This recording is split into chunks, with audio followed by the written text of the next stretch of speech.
Hello dear student, without wasting time let's start quadratic equation. First topic जो है वो मैंने लिया है जनरल पॉलिनोमियल। हम सभी जानते हैं लेकिन एक बेसिक इंट्रोडक्शन में दे रहा हूँ। ठीक है, एफ एक्स को इक्वल में लिखा एन इंटू एक्स की power n plus n minus one into x की power n minus one plus n minus two into x की power n minus two and so on. Last में a one x, मतलब x की power यहाँ पे one है और साथ में प्लस ए जीरो और एक्स की पावर यहाँ पे जीरो। ये वाली टर्म वन हो चुकी है इसलिए लिखा नहीं है मैंने। ठीक है ना।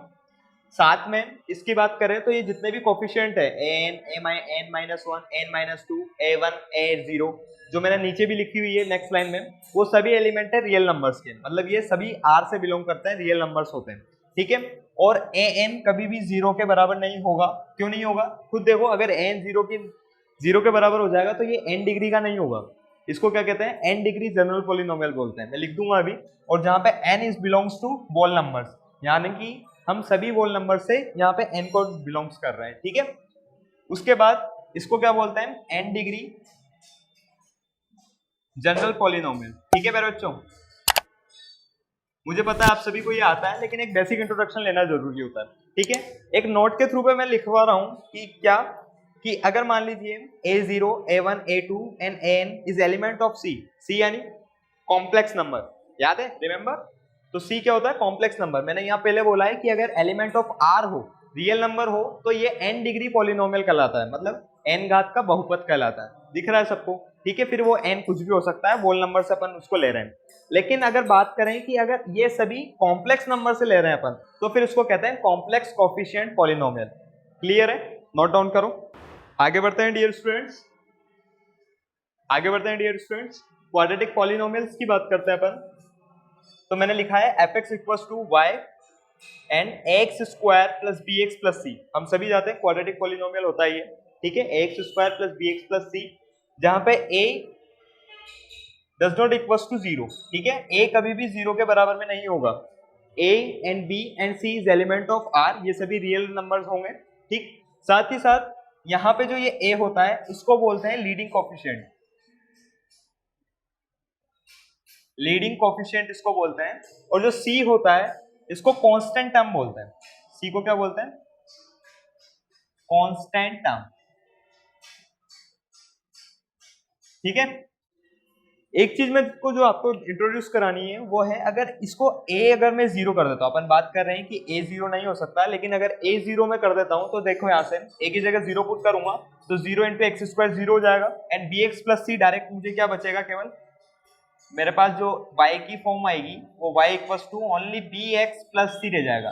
ध्यान से देखेंगे तो ये क्या है? ये है लीनियर इक्वेशन, लीनियर पॉलिनोमियल इसको मैं बोल सकता हूं। ठीक है। साथ ही साथ अगर मैं a को और c को दोनों को जीरो कर दूं, यानी a equals to zero and c equals to zero, तो ये वैल्यू जब मैं इसमें रखता हूं तो मेरे पास y की जो वैल्यू मिलती है वो मुझे केवल मिलेगी bx।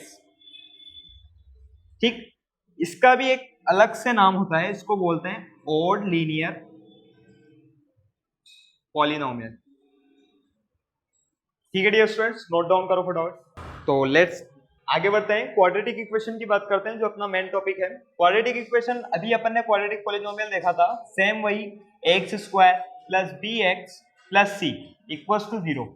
ये जो इक्वेशन है ये क्वाड्रेटिक इक्वेशन को डिनोट करती है। सेम कोई कंसेप्ट है, a b c is element of real number. ठीक है। और साथ में a is not equals to zero. आई बात समझ में? ठीक है। साथ में अगर मैं इसके सॉल्यूशंस की बात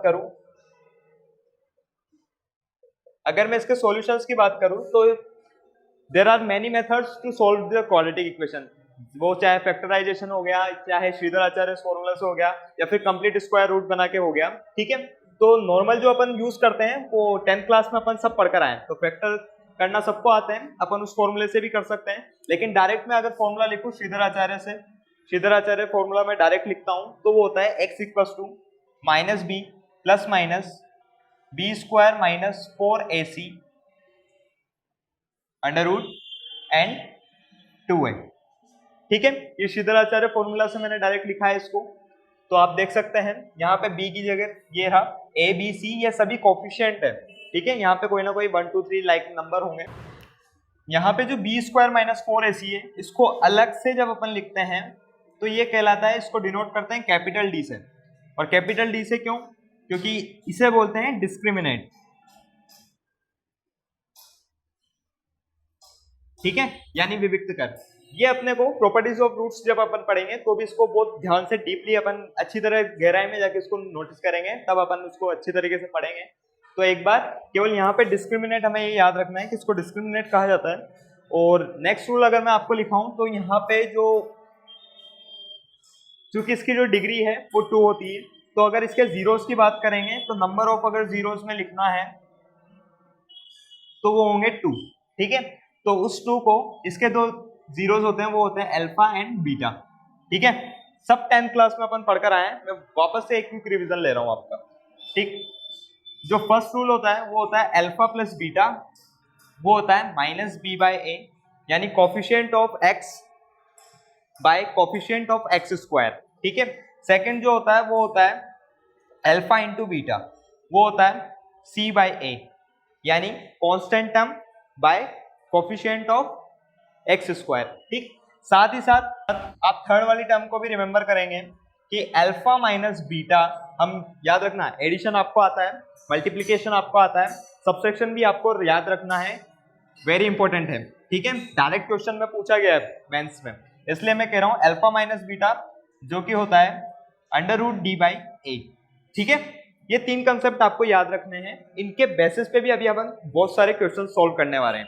तो लेट्स स्टार्ट, आगे बढ़ते हैं। नेचर ऑफ रूट्स की बात करते हैं, बहुत ही इंपॉर्टेंट टॉपिक है, मेजर क्वेश्चन मैथ्स में यहीं से बनते हैं। क्वाड्रेटिक इक्वेशन कंसीडर करते हैं, एक quadratic equation ax square plus bx plus c equals to 0, where सब अपन जाते हैं a b c is element of r and जो a होगा वो डज नॉट इक्वल्स टू 0, मतलब a कभी भी 0 नहीं हो सकता। ठीक है, मैंने बात कही थी अभी जब डिस्क्रिमिनेंट की बात चल रही थी कि जब नेचर ऑफ रूट्स अपन पढ़ेंगे तो अपन डिस्क्रिमिनेंट को अच्छी तरह से पढ़ेंगे। वो यही था कि जो डिस्क्रिमिनेंट d होता था क्या होता था, बी स्क्वायर माइनस 4ac। ठीक है, इसको डिस्क्रिमिनेंट यानी विविक्त कर बोलते हैं। तो इसके ये 3 टर्म्स होती है क्या, कि अगर d इज ग्रेटर देन 0 है मतलब पॉजिटिव है, तो रूट्स कैसे होंगे, रियल होंगे, और डिस्टिंक्ट यानी अनइक्वल होंगे। फॉर एग्जाम्पल एक 2 है तो दूसरा 3 भी हो सकता है, या कोई भी। ठीक है, तो जब भी d इज ग्रेटर देन 0 यानी पॉजिटिव होगा, roots are real and distinct यानी अनइक्वल यानी अलग अलग होंगे। ठीक है, साथ ही साथ अगर d इज इक्वल्स टू 0 हो गया यानी डिस्क्रिमिनेंट आपके 0 के बराबर हो गया, तो रूट्स आर रियल यानी उनका अस्तित्व होगा, वो रियल नंबर्स में होंगे, लेकिन साथ ही साथ कॉन्स्टेंट होंगे, यानी आप कह सकते हैं कि वो इक्वल होंगे। ठीक है, तो ये आपको याद रखना है कि जब d इज ग्रेटर देन 0 है तो रूट्स रियल तो होते हैं लेकिन अनइक्वल होते हैं यानी अलग अलग होगा, और रूट्स जब d डिस्क्रिमिनेंट इक्वल्स टू 0 हो जाए, d इक्वल्स टू 0, तो रूट्स रियल होंगे, साथ ही साथ इक्वल होंगे यानी एक जैसे होंगे। अगर एक रूट 2 है तो दूसरा रूट भी 2 ही होगा। ठीक है, साथ ही साथ d इज लेस देन 0 है यानी नेगेटिव है। ठीक है, इसका मतलब क्या होता है, d इज नेगेटिव है तो roots are imaginary, like that जब आप निकालेंगे तो अंडर रूट में माइनस वाले कुछ नंबर्स आएंगे। ठीक है, तो ये अपन आयोटा में यानी कॉम्प्लेक्स नंबर में चल जाता है। ठीक, साथ ही साथ फोर्थ पॉइंट इंपॉर्टेंट है। ठीक, क्या कि if p plus iota q is one root of quadratic equation. ठीक है, आपकी कोई भी क्वाड्रेटिक इक्वेशन है उसका एक root p plus iota q है, तो जो दूसरा वाला रूट होगा वो कॉन्जुगेट होना चाहिए इसका, यानी p प्लस आयोटा क्यू का कॉन्जुगेट क्या होता है, p माइनस आयोटा क्यू। तो अगर p प्लस आयोटा क्यू एक रूट है क्वाड्रेटिक इक्वेशन का, तो उसी क्वाड्रेटिक इक्वेशन का दूसरा रूट अपने आप p माइनस आयोटा क्यू अपन लिख सकते हैं। ठीक है, एंड वाइस वर्सा, एंड इसका अपोजिट वो भी सही है। ठीक है, इसमें कंडीशन अपने को क्या दे रखी है कि p और q जो है वो रियल नंबर होंगे, साथ ही साथ आयोटा अंडर रूट -1 को डिनोट करता है, जो अपन सभी जानते हैं। नोट डाउन करो फटाफट।